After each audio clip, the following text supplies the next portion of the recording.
Diaspora Daughters Podcast, and we bring our stories mostly from women in diaspora, but also we like to encourage women to go back to their roots, embrace their roots, embrace their culture, embrace who they are as African women or as Black women. Yeah, so welcome. So today, today we have you, and you've been doing amazing. And I remember how I came across you. I was just scrolling on TikTok, minding my own business, and the algorithm brought me to you because you are speaking about something very dear to me, which is about Kimathi. Obviously, it's about our freedom, about our history, about our culture. So I'm like, wow, who is this lady and where has she been? So your poem was very, very powerful and very heartwarming, and just getting to hear it from your perspective was very powerful. Yeah. Thank you. And also in our language. All right. So so before we start, just let me know, kind of introduce yourself. Okay. Hello. My name is Wangui Kimani. I'm a creative entrepreneur. I write and perform poetry. I also happen to be the co-founder of an amazing community known as Female Poets Kenya. I use vernacular in my poetry, and that is something that makes me stand out as a poet. And I'm generally a lover of life. I enjoy life. I'm quite optimistic, and I'm a lover of language and culture in general. Yeah. Wow, amazing. So how many languages do you speak? As of now, and for me, actually, Sheng is a language, so I'll mention Sheng as well. Yeah, So it I is a speak language Gek. actually. Yeah, it is. Thank It is a you. language. Yes, it is a language. So I speak Kikuyu, I speak English, I speak Swahili, and I speak the amazing Sheng as well. So four. Wow, that's so amazing. So when you started the poetry, which language do you use? Primarily, it was a mix of English and Swahili. So mostly the Swahili that we use in Nairobi, not the Tanzania Swahili. So Mm-hmm. it was a mix of that. So it's more of, yeah, it could be Sheng Swahili and English were like predominant. Mm-hmm. Yeah. Wow. And when did you start your poetry journey? It's quite an interesting one. I tend to tell myself that I started poetry like when I was extremely young, which is so true. Mm-hmm. When I started poetry, I was not writing the poems myself, saying I don't know, maybe at that particular time, like I was not in the best space to write and everything in between since I was a little bit younger. So I was performing the choral verses and the solo verses. So most of the time it's people that had written them. Mm-hmm. Um, yes, and that went on like through primary and high school. And then when I got to college, I started writing down. Actually, it's more of journaling. I started writing down like how I was feeling about certain things, and I actually noticed that, wait, this could actually be a poem and all that. And that's where now my interest now became like more and more. Good thing I have been on stage almost all my life, if not all my life. So like now starting the writing process and getting to be on stage performing things that I have written, that was like really a plus. And professionally, so in 2018, I got into a TV competition called Talanta Mtaani, which went through 2018, 2019. And then for that particular one, it really put me out there as a poet. And now I started writing more, performing more, and being in more poetry spaces. So we could say as an adult from 2018. Yeah. Wow. So how around what age were you when you started? Um, how old was I? I think I was in my early 20s. Yeah, early 20s. Yeah, and what inspired you to get started? So And first things, or where did the like the strength and the motivation come from Mm. to keep I know I growing? have, okay. I know for sure that I have a voice, and I think knowing that I could write, perform, and people could listen to me, and also my poetry was carrying message. And so I was like, you know what? People consume information in different ways, and I think this is among the ways that people consume information, like by use of art. And I was like, I am talented in the fact that I can put information in a poem and people can listen to it. So it's more of that. And the spaces that also I am as a person, people will just be like, you know what, you could actually write about this, you could talk about this, you could talk about this. And yeah, I think that's what like really, really pushes me and like just tells me, you know what, yeah, keep doing it. Yeah. Yeah. So specifically does your inspiration come from? Like, does it come from your background, your upbringing, your culture, your family, or maybe seeing a family member perform on stage, or even a role model? Mm, I don't come from an artistic family, but my mother is a pastor. So Oh, she really wow. built my yes. She really built my confidence, my stage confidence. Every time she was preaching or every time we were in church, um, they would just tell me like, come forward, do a memory verse for us and all that. To be honest, I draw inspiration from different things. In my different stages in my life, I'm drawing inspiration from different things. At this particular moment, it's language. My love for learning Gikuyu, that's like my biggest inspiration. So the more I'm learning more about this culture, the more I'm writing more. So that's like my inspo right now, and also the things that are affecting us as a nation and as the world, because my poetry is really around advocacy. I do a lot of advocacy, so things that are happening all around the world are really close to me as a person. Yeah, that's so amazing. Um, can you take me through how journey has been for you? Because obviously growing up, this is what we believe the world is, right? And then we grow up and then we realize, oh wow, there's a lot of information that we didn't have that made us probably not appreciate our language and our culture. So can you take me through your journey of self-discovery as an African woman? Mm. Okay, especially the language bit. So when I was growing up, I grew up partly in Nairobi and partly in the village, and I'm Where the last one. specifically? I in Othaya. Oh, nice. That is Yeah, in Othaya. yeah.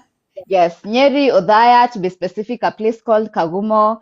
And if you are listening, I know if someone is listening and they are aware of these places, it's not the Kagumo for Kagumo Teachers College. It's the Kagumo for after Wetima or Moremo, which is the other side of Karima. Mm-hmm. So, yes. So I come from Othaya, and the village that I come from is called Moteria. Mm-hmm. And when I was growing up, I don't know, as the last born, like I was really not exposed to too much Kikuyu. And I think it's also the fact that I grew up in a family setup where my mom and my dad were, I don't know, working class. So I Mm-hmm. think even for them, their children learning Kikuyu was really not something enticing. They wanted Yeah. their children to also learn English and Swahili, and not to be associated with Gikuyu in any way. Yeah. So I remember, so yeah, the fact that I partly grew up in Nairobi and Othaya. Mm-hmm. I remember there's a time that I went back to the village and I went to a public school for 1 month, and I remember I was struggling speaking Kikuyu, and everyone was laughing at me. Everyone was, it was like more of being bullied, because you're struggling to communicate, you can't communicate in Kikuyu. And I remember telling myself, I was in lower class. I remember telling myself, I will teach myself this language. Like I felt so left out. Mm-hmm. The fact that I couldn't speak a language that every other child in that school is speaking. And so I told myself, I'll just like teach myself this language. But it's so, I don't know if the word is, it's so funny, but yeah, because like maybe I would have wanted to learn this from my parents, but I was in an environment where nobody was speaking Kikuyu, so it was a little bit challenging for me.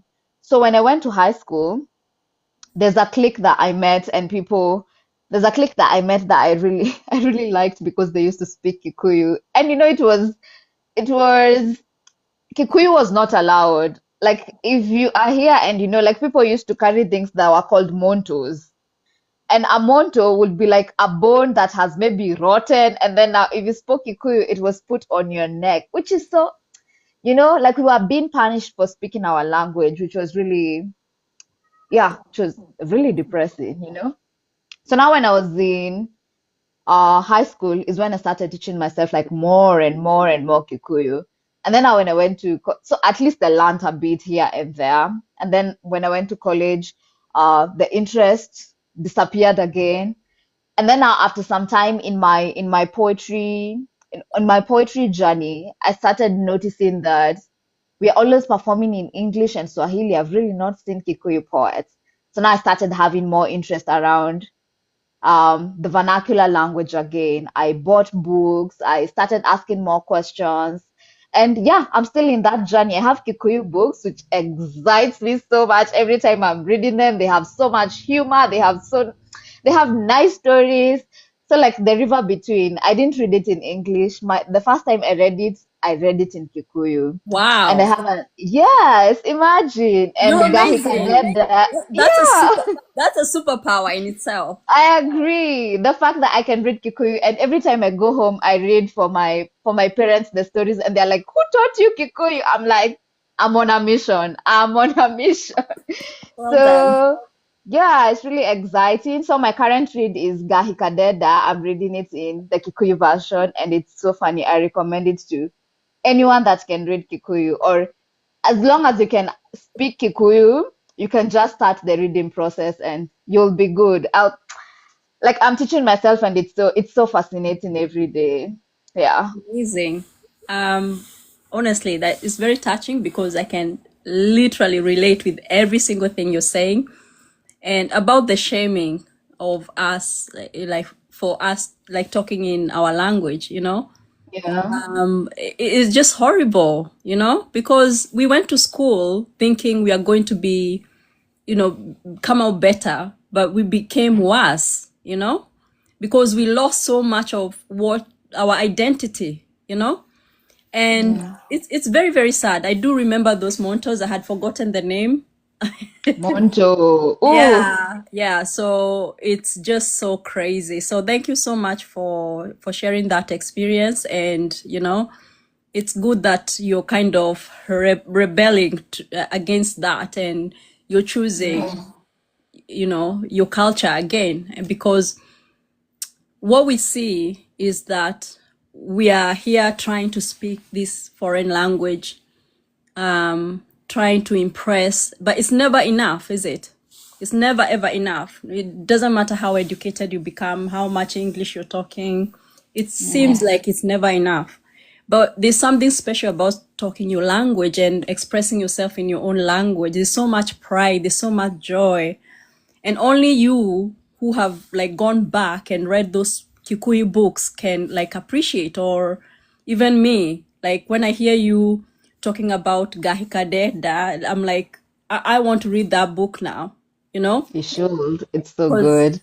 because it's amazing. So yeah, so thank you so much for sharing that experience. So now Nyeri is known for, obviously it's known for a lot of like heroes coming from there, in terms of like fighting for the so-called Mau Mau, although we know that that was not their name. It was a name that they were given Mm. to, what is it called, to kind of shame us. They couldn't give us military names. They just had to give us names that would make us look like terrorists or whatever. Yeah. So I think that also may have had an effect. Or do you think that has not helped you in your self-discovery journey, like having come from Nyeri? Huh.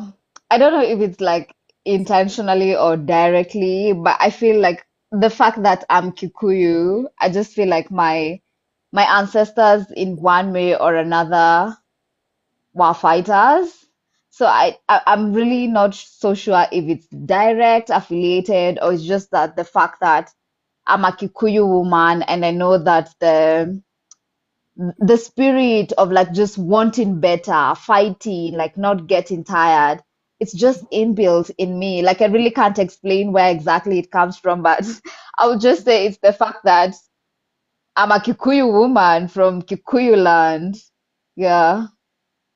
Absolutely. I feel it's our ancestors, right? Because I feel there's a movement happening right now whereby young people now want to rediscover who they are. They want to go back to their roots. And tell us a little bit about that, whether you've experienced that or is it just trends on social media? What do you think? I remember actually, I think, yeah, I remember asking you as well that question. And I've also just been asking people around me because I sometimes you wonder, i- is it TikTok or is it the social media that is just feeding me a certain kind of algorithm, or is this actually happening? And it's beautiful to see that people, and even not only the Kikuyu people, it's just beautiful to see people wanting to speak their language more, wanting to learn about their language more. And I I really can't explain even the joy that I have as a person when I speak in Kikuyu. I usually, even on my profile it's written I speak in tongues, because every time I speak the Kikuyu language, it feels like my tongue is, the words are making love to my tongue. Like it feels, it's not like when I'm speaking English. There's just something about your vernacular. And for me, it happens like even when I'm listening to other vernaculars that I don't understand, like you can just feel, I don't know, the gunyerere. No, that's a word that I don't know, like the translation in in You get English. Like, goosebumps. You get yeah, goosebumps. goosebumps. They're just words and feelings that you only explain in your mother's language, like in your mother tongue. Mhm. And that's what I feel about Kikuyu. And I am so happy to be part of this regime and this generation. And it's so beautiful to see even other poets in other communities like using their language to, you know, to do their poetry. So it's a beautiful, I don't know if it's a movement. I don't know if it's a revolution, but whatever it is, it's You're quite liking it. beautiful. Yeah, it's Yeah, I love beautiful. it. Yeah, Yeah. absolutely. Because I'm just seeing Kikuyu festivals feeling, like selling out, Yeah. and just a few years ago, that was not cool, right? Yeah. So definitely there's some self-awareness going on, which is so amazing. So what has been the highlight of your career so far? Generally, without the Kikuyu aspect. Mhm. Uh-huh. There's been quite a bunch. And I think even I will just mention a few highlights. I think even just being recognized as a female poet in Kenya, like that's what was the question? That was a accomplishment Yeah, recognition. your highest moment, like your highlight. Oh, Yeah. my highlights. Okay, Mhm. my highlights. All right. And also like being able to form a community of female poets. As I mentioned, I'm the co-founder of Female Poets Kenya. And the things that I'm pushing for, that people should use their vernacular languages. Like don't be ashamed of that. And also being in a space where I can push this language. I can push African languages. Like that's quite a privilege for me. And also the fact that I can speak, I can read Kikuyu. I feel like those are also like really highlights for me, and being able to use my poetry for advocacy. And Mhm. I really want to pass this down like to these generations that are coming up. So I think with time that will also like be an achievement. It's not yet there, but it will be. Yeah, so what would be your advice to a young person or a young Kenyan who feel like they can do this? They can do poetry, but they don't know where to start. And also, what is the misconception that they need to work on, or the mind barriers that they might need to work through? I remember before people started shunning away or like really throwing stones to vernacular language, people are also throwing stones to Sheng, especially in Nairobi. And again, that's because they would say that English poets sound much better and they are more marketable. And I remember asking myself, okay, so because at that time I've never been in a space where well, I have done like purely English, but for my soft rebellion, whatever, I just prefer to throw in some Swahili, to throw in some Kikuyu. And yes, there was just like that period where people were saying these other ones, apart from English, they are definitely not marketable. And I remember that Sheng regime just coming up and coming up and coming up, and I was like, this is quite a beautiful thing. And now it got to a place where everyone wanted to perform in Sheng. And this is what I'm feeling about vernacular languages. It will get to a point where everyone will want to be now. I want to be a Zoluo poet. I want to be, it's Yeah, coming, it's it's coming. coming. All right, it's 100%. coming. Like I just want to be an artist that is doing their vernacular. And for anyone that is out there, if there's something that sells is just you being you, there might be a lot of, you see, like in this part, it's a journey, and sometimes we don't know like where the destination is. So allow yourself to discover the different stages, the different things that you enjoy, the different themes that you enjoy. And another thing, we now have social media. Put your work out there. Yeah, Don't say, yeah, like don't wait at it for that time at when your work is perfect. Like what's perfect? Like who really defines what's perfect and what's not? So keep putting your work out there, and it's beautiful to also like look back and see the growth that you have been, the different stages that you have been. So yeah, don't be shy. Go forth and do what you're doing. absolutely. So, have you had a lot of support from your family, or has that just been self motivation? When I was starting, no one was understanding what I was doing. So I did something different in school, and I remember like just telling my parents that I want to go on this particular path of doing poetry. And they Mhm. were really not understanding what exactly I do. You know, like I don't know if it's a thing for African parents. Unaulizanga was poetry ni nini? What's that? Una poet ni-" Kwanza sometimes they don't know it's called poetry. Unauliza una poet nini? You know? So I think for me, I just had to be a little bit rebellious. And I think sometimes I just feel there has to be that one person or a bunch of people that are being rebellious so that the others can see that it's actually doable and it's possible. So yeah, I got a little bit rebellious and I just told myself, this is the path that I'm gonna go. I know it's not the easiest path. I know it's a path that it's not so many people that has been on this path, but I'll just go for it. Funny story. So I was employed, and then in 2021, I quit employment. Good thing I was working in an art space, but then I was also not getting the opportunity to just show my art because I was busy concentrating on other artists. So in 2022, I decided to go full time, just doing poetry. Sometimes I wonder where I had collected all that faith, but I'm so glad that I decided to go that way. To be honest, it has not been the easiest, but for me, I feel so much fulfillment, which I think is really important for me. I feel so much fulfilled in this particular space.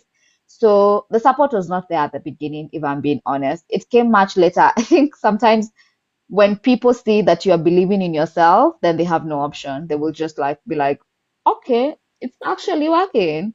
So that was it for me. So my parents are like, oh, it's actually when paying your bills. Okay, sawa, sawa, unaweza endelea kufanya.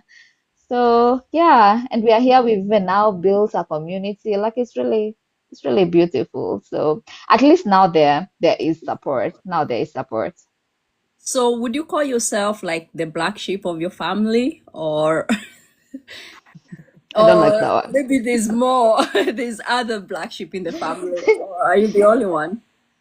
And first things first, I don't like that word. So Hmm. I'm not a black sheep of anything. Yeah. I'm just the one that was bold, the one that decided to go a different path. Hmm. And I was courageous enough to go that particular path. I'm the only artist, definitely. I'm the only artist in my family. Hmm. Yeah, the others took the paths of what they did in school. So Hmm. yeah.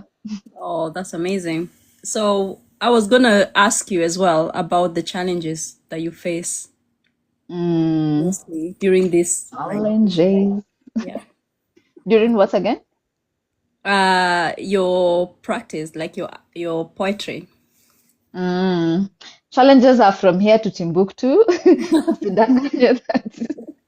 Let nobody lie to you that Hmm. but I feel like all paths definitely have their own challenges. Hmm. And I think the main challenge about being an artist is that you are not in an 8 to 5, so you are not expecting a salary at the end of the month, you Yeah. know? I think that's like the biggest challenge.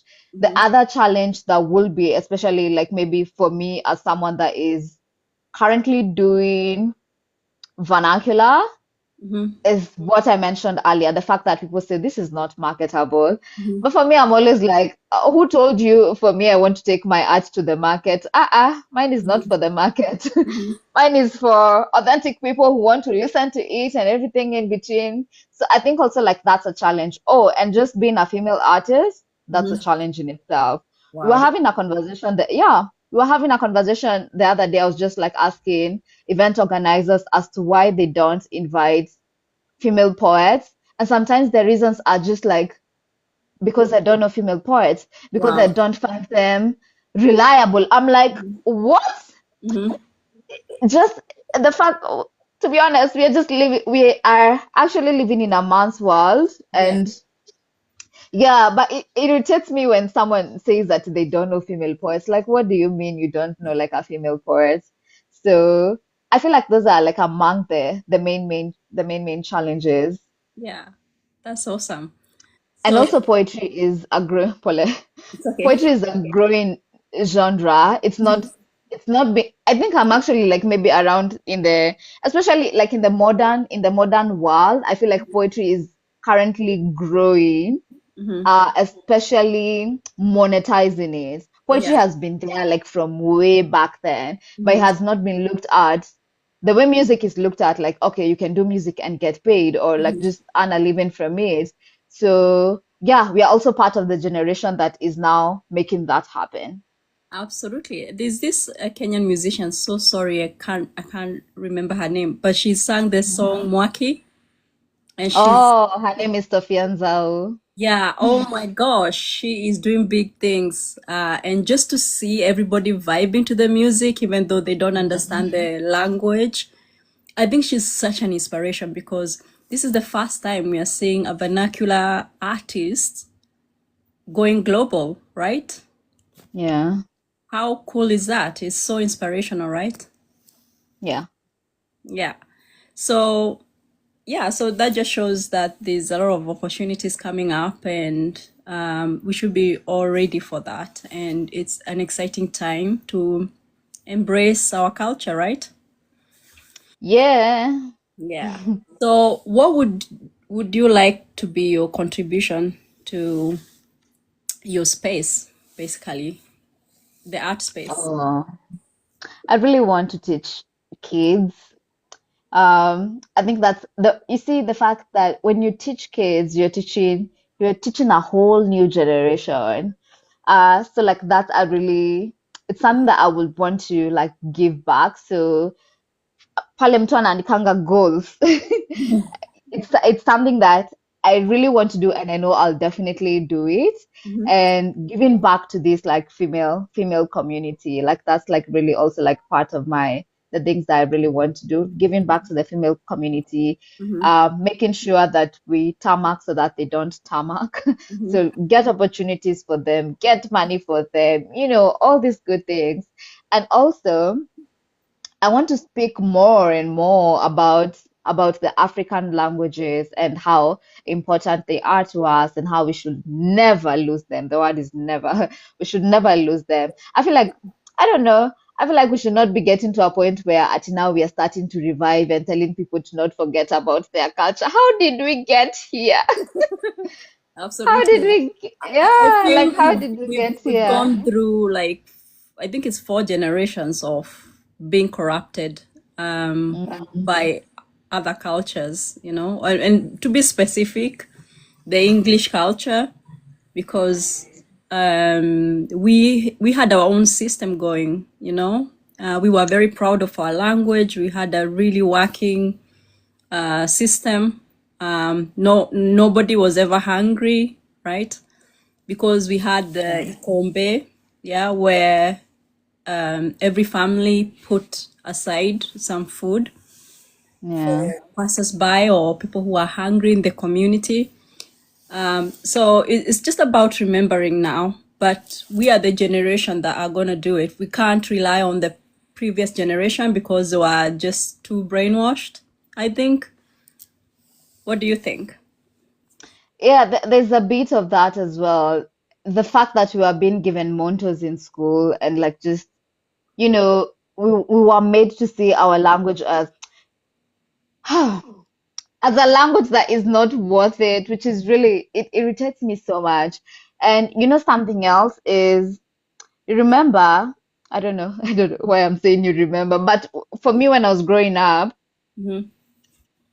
if a kid mispronounced a word, like that was such a big deal. But it's their accent and it's beautiful. And these are the things that we're supposed to teach our kids that I am Kikuyu, so shrubbing is not, doesn't make you look illiterate. If anything, if someone shrubs, you're like, where do you come from? That's such a Yeah, beautiful accent. We should be taught to, yeah, allow me as a Kikuyu to say Rory instead they are Lori, like exactly. allow me, yeah, allow my accent to be out there and shine. Mhm. Because like, how do we get to glorify other accents? And you're British, but when I say my Rory, you don't. Oh, you're Kikuyu, when I say my Sukari Sube. So now that's bad, but you just want to glorify this. And you're from London because you know. Like we need to just create a culture where we are extremely proud of our people. Like we're not supposed to be shaming someone because ati amengoa. That's how we call it, or shrubbing. Yeah, and it's so No. shallow, isn't it? And I remember we went through that in high school, like all of us. We went, all the Kikuyus.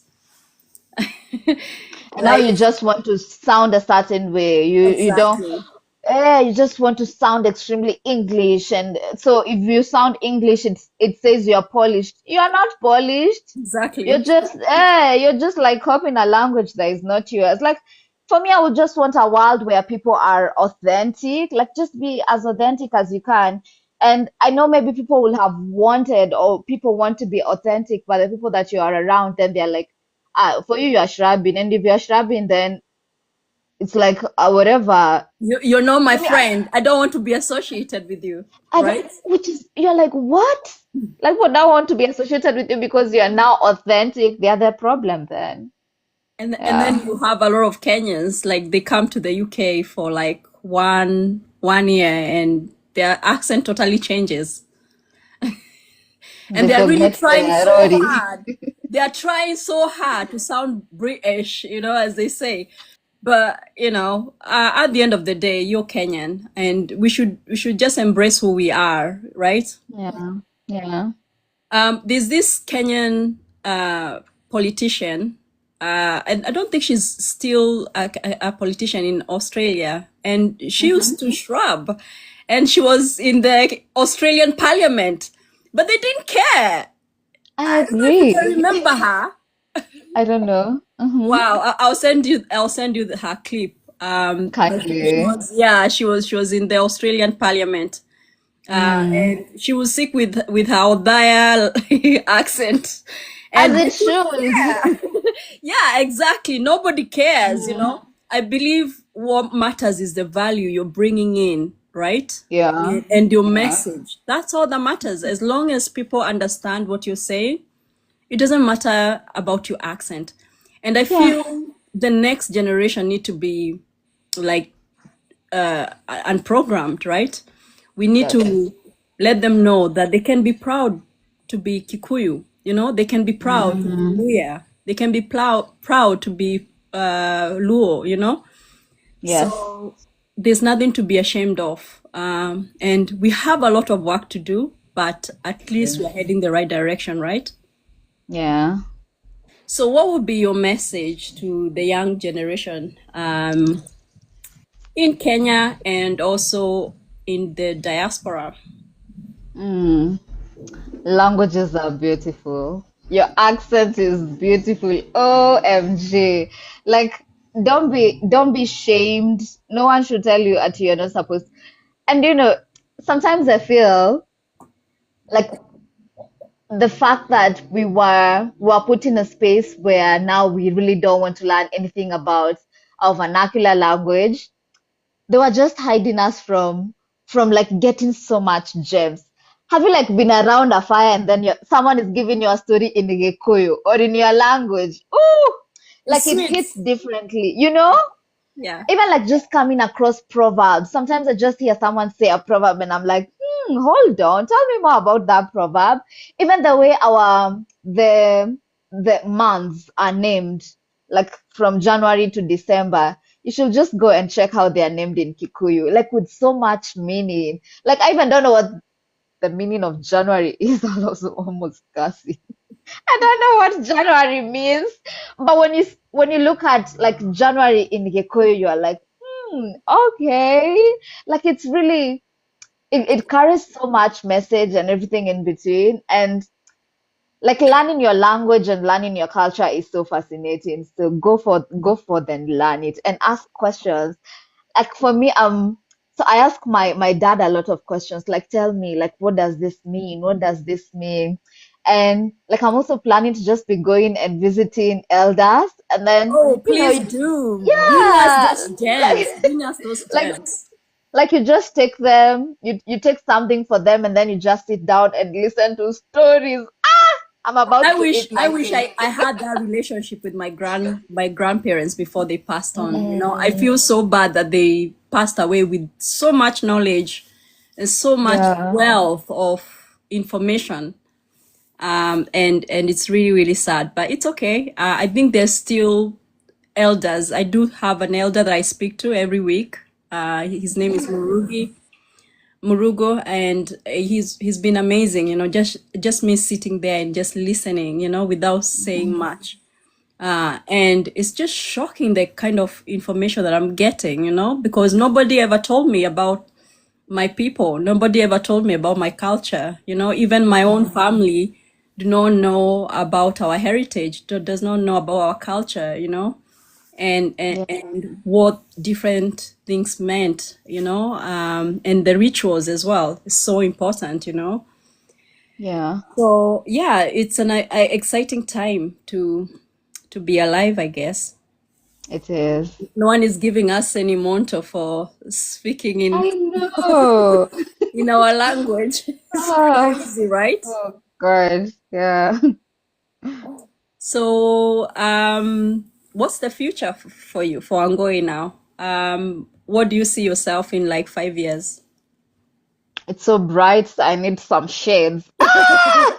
Get those shades, girl. I'm a poet. That's where you clock it. Absolutely. I see that as well. I see that. And you've been going to different events as well. Can you tell us a little bit about that? All those, going back to nature and healthy eating, working out. Ooh. Yeah, I've been No, those spying on things, you. I've been spying those on you. things In a good way, excite in a me. good way. You're doing great things in a good way. Yeah, that's in a good way. Um, those things excite me so much because they're a big part of who I am as a person. And sometimes I feel when you are learning more about yourself and your culture and everything in between, then you find yourself in spaces where you even see like how your people are eating, how your people are living life, which is so beautiful. And for me, it has now become part of my lifestyle. And I read And now I'm happy that I can read Kikuyu books. I love being in nature a lot. It's a flex, right? It is. Ooh, it is a flex. I'll be adding that I read and I now read Kikuyu books. Yeah, so I'm really excited about that bit. So as Wangui, I intentionally take care of myself, and that includes the spiritual aspect, the financial aspect, the physical aspect, and movement is really important. And the thing is, when you're learning more about your culture, you notice that they were doing these things. They were so intentional with how they eat, movement, like just being one with nature, because we are put here to take care of nature and nature to take care of us, which is so beautiful. If you have a relationship with nature, you notice it, you glow differently. Like even you're more peaceful and everything in between. And it's something that I would like put it out there. And the foods that you also eat as a person. I have gone back to eating traditional foods. So I rarely eat processed food. So I'm really big on eating complex carbohydrates, eat your proteins. Another thing we were taught proteins are not good. I'm like, have you been in my culture? We could slaughter any day. We love meat, Yeah. and eggs and chicken. Eat those things. And also the things that you put in your body, they are really important because they also, what you put inside, it also comes outside. Move your body. I tell women, get up. It helps raise your vibrations, right? It does, like dance a little bit, sometimes just put those African drums and listen to them and just dance. You don't have to have a rhythm. You dance however you dance, but movement is also like really important. Move your body whenever you can, work out whenever you can, walk outside. Like nature is there so that you can see it. So go out and see it. So yeah, those are like important aspects of my life. So I love camping, I love being outside there and eating amazing food. And I have noticed that once in a while I find myself like eating donuts. Oh, they give me crazy sugar rush. Like my body's just like, we don't want this. Give us what you've been giving us. But like Yeah. once in a while I'm just testing and I'm like, and then it's like, no, we don't want that. Yeah, like your body feels when you give it good food, like it notices and it appreciates it. So Wow, you're so amazing. And the fact that you're very young and you know these things at your age, that just means that you're just going to thrive from now on. These are things so many young people are struggling with because of what has been put out there by those who want to keep us controlled, and in darkness. A lot yeah, of people are confused. A lot of people are, kind of like distracted. I think that's the word, right? mm-hmm. So the fact that you're so grounded is just super, super powerful. Please continue sharing your message. Yeah. Thank you. Yeah. And that's the end of our conversation. Ah, okay. Yeah, so thank you so much for coming, and definitely the next time we are coming here, we'll be speaking in our language, right? Yes, for me, yeah. All right, Jenny, perfect. Okay, okay, Dayo. So yeah, so have yourself a lovely evening. Okay. thank you. Have a good one as well. And thank you for everyone that has joined us. It was really amazing having this conversation. I don't know if anyone have any question. If you have any question, please feel free to I ask. agree. Yeah. If someone has a question, we can Okay, go for them somebody have first. said this platform is wonderful. I really appreciate the effort to make it possible. So Thank someone is you. just appreciating.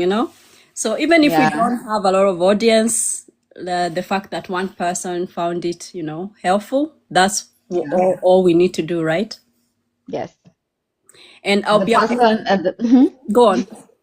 I'm saying the person and the people that have interacted with this particular session, they were meant they were meant to be here. Whether it's one person, two people, yeah. And then another comment by Suresh Nepali says, "I so relate. Gone are the days when I, I was trying to reciprocate. I think that's what he meant. Accent. I try to improve, not to copy." Yeah. So he's just agreeing with what we were talking about earlier about accents, right? Yeah, and we need to push the message out there also as individuals. Like when you find that someone is trolling someone because of having an accent, like tell them no. Like if anything, it's beautiful that you get to hear and listen that accent. Absolutely. So he's asking when is the next live session. I only go live when I have guests, Suresh. So just follow me, and every time I'm going live, you'll be notified. And I'll also upload this on YouTube. I think you can also do the same, Wangui. If you have a YouTube channel, you can Okay. just download it, and then the message go further, if that makes sense. Ah, all right. All right. Okay. Thank you so much, and goodbye. Bye.